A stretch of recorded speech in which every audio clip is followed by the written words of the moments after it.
من هداف دوري ابطال افريقيا وهداف الدوري للعيب بيضيع فرص سهله بكل رعونه.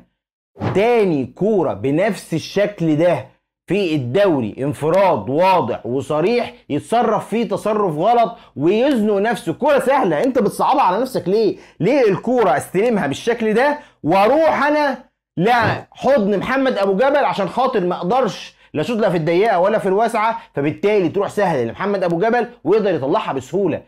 محمد شريف هو اللي صعب الكرة على نفسه، الكرة كانت سهلة وهو اللي صعبها على نفسه. حتى الفرصة اللي في الشوط الثاني كان قدامه اكتر من حل غير اللي هو عمله ده، كان قدامه احمد عبد القادر يبصيره ويسجل في الجون الفاضي، لكن هو اختار برضه ان هو يشوط فطلعت منه بالشكل والمنظر ده. محمد شريف عنده أزمة ثقة في نفسه قبل أي حد، وده اللي اتكلم عليه حتى مارسيل كولر لما اتسأل على محمد شريف بعد المباراة في المؤتمر الصحفي.